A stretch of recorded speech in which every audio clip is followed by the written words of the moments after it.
berpaling.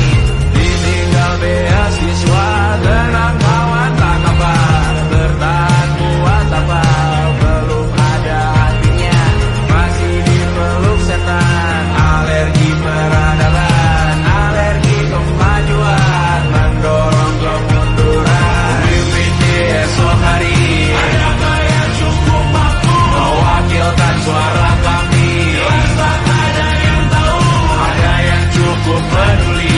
Umat yang ditelabui melupakan masa lalu. Halo semuanya, perkenalkan nama saya Rosminawati, Fakultas Hukum Universitas Malahayati, Angkatan 2023 Kelompok 10.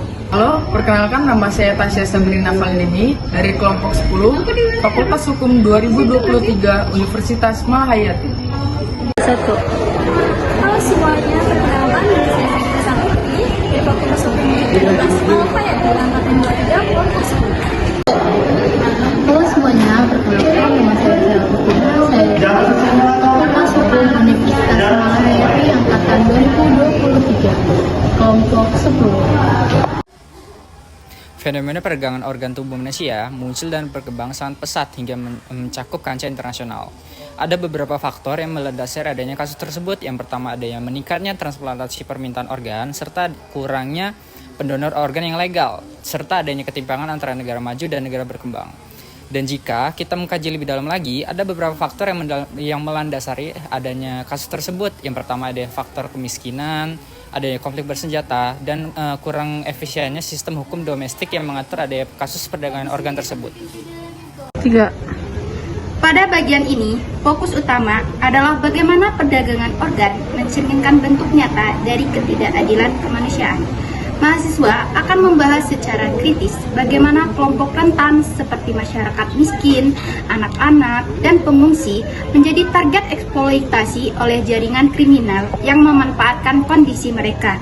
Banyak dari mereka dijanjikan kompensasi yang tidak sepadan.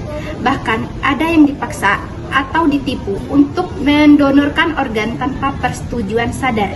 Isu ini juga menimbulkan pelanggaran serius terhadap hak asasi manusia seperti hak atas kesehatan, hak atas integritas fisik, dan hak untuk tidak diperdagangkan. Baiklah, kami akan membahas tentang kerangka hukum internasional yang mengatur larangan dan penanggulangan perdagangan organ tubuh manusia. Mahasiswa akan menelaah berbagai instrumen hukum seperti Palermo Protokol, Deklarasi Istanbul, panduan dari WHO, dan peran lembaga seperti UNODC. Selanjutnya, kami juga akan menguraikan bagaimana hukum internasional mencoba memberikan perlindungan bagi korban serta memberikan landasan untuk menghukum para pelaku. Mahasiswa juga harus mengkaji efektivitas regulasi tersebut dalam praktik, termasuk tantangan dalam implementasi di berbagai negara seperti perbedaan hukum nasional, kurangnya political will, lemahnya koordinasi lintas negara, serta hambatan teknis dan birokrasi. Penekanan akan diberikan pada pentingnya harmonisasi hukum nasional dengan standar internasional. Pada topik ini, mahasiswa akan membahas berbagai solusi yang telah ditawarkan baik oleh dokumen maupun oleh kebijakan internasional untuk menghentikan dan mencegah perdagangan organ tubuh manusia. Fokusnya adalah pada strategi multisektoral yang melibatkan penguatan penegakan hukum, kerjasama antar negara, pemanfaatan teknologi untuk pelacakan dan registrasi transparansi, serta peningkatan edukasi publik untuk meningkatkan kesadaran. Mahasiswa juga perlu menguraikan pentingnya pembentukan unit investigasi lintas negara, harmonisasi regulasi transparansi, pelanggaran serta transparansi tanpa regulasi, serta perlindungan hukum yang jelas bagi saksi dan korban.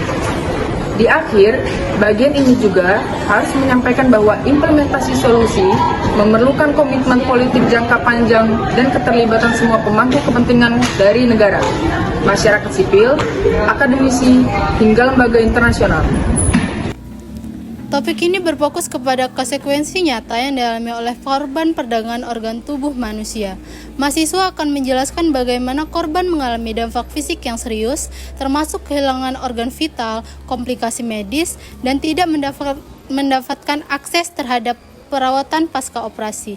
Dari sisi psikologis, banyak korban mengalami trauma, ketakutan, dan stigma sosial di lingkungan sekitarnya. Selain itu, bagian ini juga akan membahas bagaimana masyarakat luas juga terdampak dari hilangnya kepercayaan terhadap institusi medis, munculnya pasar gelap yang terorganisasi, hingga terjadinya gangguan dalam sistem pelayanan kesehatan yang sah.